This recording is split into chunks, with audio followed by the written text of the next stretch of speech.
Yeah, absolutely incredible. I can't quite believe it. I think, on the first day when I medalled and equalled up with Katherine Grainger, I mean, that's just an incredible proud moment in itself.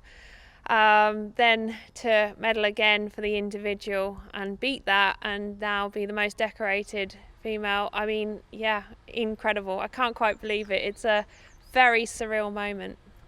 Yeah, I mean, that's the most amazing part of our sport is that we don't have an age limit on how many Olympics we can do, as long as we're fit, healthy, and we have the horses, of which I'm currently training up to 10, 11 horses a day.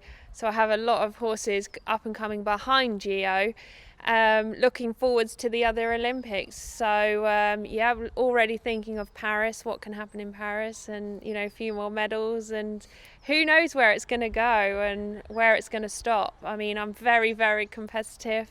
Going to Tokyo as the reigning champion. It was a very different Olympics for me, being that I didn't have Vallegro with me. I had a new dance partner, Gio, and going with him, it was a very special time. I think he was a very young horse, very inexperienced horse, didn't really know what to expect. To come away with these 2 bronze medals, they feel a bit like gold to me. I felt just as emotional winning these as I did my golds, and I think it's just fantastic to have that opportunity to go represent your country, and the support we've had has been phenomenal. Well, I mean, London, obviously, that was like, 25,000 people in the stadium. I mean, all I can remember in London is the clapping, the cheering, the stamping of feet on the or all around. It was just incredible, and looking up and hearing people screaming over the top of it, your name, and I mean, there's nothing that will beat London for me. I think going to Rio, again, we had the Zika virus, so not many people actually went to Rio Olympics, so we didn't have friends, family there. And then heading to Tokyo, I mean, again, it was the unknown, what to expect, what was going to happen, where we were going to stay, the accommodation. Obviously we all were very, very cautious flying. I think for me that was the scariest part, flying, because of just knowing how many people have caught COVID on an aeroplane. So, wearing masks at all time, being very safe, social distancing, not mixing with, people out of your bubble, trying to stay within your bubble. But actually there, it was fantastic. It was an amazing Olympics, though, you didn't have your friends, family and all your supporters that would have liked to have come. It still was incredible, because you could feel the sense of the atmosphere of everyone that wasn't there still with you. All Team GB made it very, very special for us. The eventers actually came in a week into us being there, and they were there for us to compete.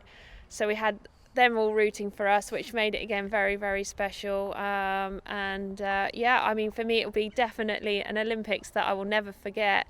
Standing on the podium with my mask on, with my mask off, with my mask on, getting on the horse with my mask on, having pictures with my masks. I mean, it's not like, every Olympics you're ever going to have that, is it? So it will definitely be one for my family to look back on in many years and say that's what I did. So I actually got back on Friday and went to see my friends and family, and oh my God, it was very emotional to be back and see them. My mum's been poorly, she's been in hospital, so I actually went to hospital with my medals to see my mum and celebrate it with my mum there. She actually was due an operation on the Monday, and she told the surgeon he wasn't allowed to operate until she'd watched me compete. Yeah, I mean, just fantastic to be able to see her. My dad, he bought every newspaper there was in sight, and he said to me, Charlotte, I literally sat there and read them all with a box of tissues and cried my whole way through, and I'm immensely proud of you. So that means the world when you hear that from your family. My brother and my sister, they've been incredibly supportive and proud, and very emotional to see them all, and to be able to go back with these medals, it means the world.